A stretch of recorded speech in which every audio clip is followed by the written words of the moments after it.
ask you a misleading question? Yeah. Yeah, like what's that what you just How about when they connect to unrelated events? Well, I know I hate it, and what's worse, before I did my studying, I used to do it all the time, like it was stupid how often I did it. So the act of trapping somebody in a misleading question is called a fallacy, as well as connecting to unrelated events. So the act of trapping somebody in a misleading question is called the fallacy of the complex question. And the act of connecting to unrelated events is called the fallacy of the false cause. But before I get into those, I have to say that before I did my studying, I had no idea what a fallacy was. Like, I was clueless. So, according to dictionary.com, the definition of a fallacy is a failure in reasoning that renders an argument invalid. So, seeing that, I'm going to define the fallacy of the complex question and the fallacy of the false cause in red and blue, as you can see. So, the fallacy of the complex question is the fallacy in which the answer to a given question presupposes an answer to a prior question. Now that sounds a little bit confusing, so I'm going to go over that in a second. And then the fallacy of the false cause is the fallacy involving faulty reasoning about causality. So, the first fallacy, the fallacy of the complex question, as I said earlier, is the fallacy in which the answer to a given question presupposes an answer to a prior question. So what that means is when someone asks a question that actually has two real questions in it. So I have a few examples of that. The first of which is, have you stopped cheating on exams? So in this there's actually two questions. There's actually two questions. The first of which being, have you ever cheated on an exam? And the second being, if so, have you stopped? So no matter what answer you give to this question, you'll be unveiling a faulty truth, which is why it's a fallacy. So if you were to answer yes to this question, have you stopped cheating on exams, you'd be saying that yes, I have indeed stopped. However, you'd be admitting to cheating in the past.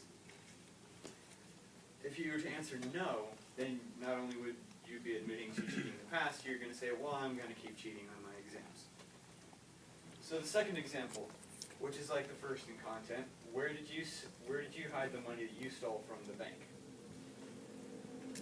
So like the other one, if you were to answer yes to this question or reveal the place to where the money was hidden, you'd be saying that yes, I did steal it, yes, I did hide it, and yes, I know where it is. If you were to answer no, or nowhere, or I don't have it, you'd be admitting to, yes, I have stolen the money, I do know where it is, but I'm not going to tell you.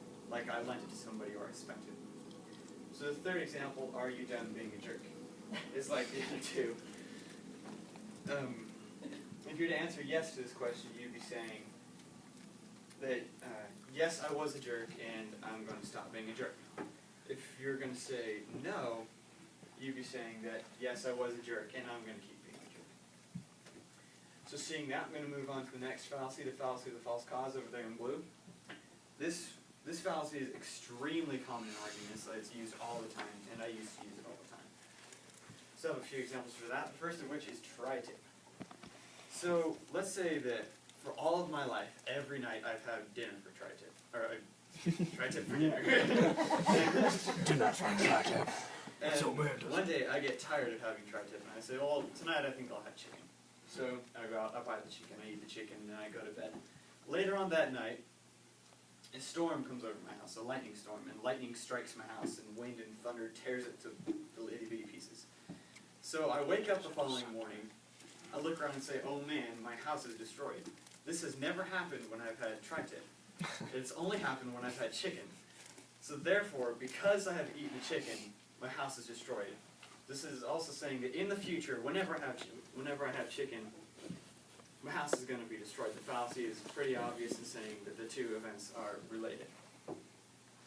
The next example is Michael Jordan.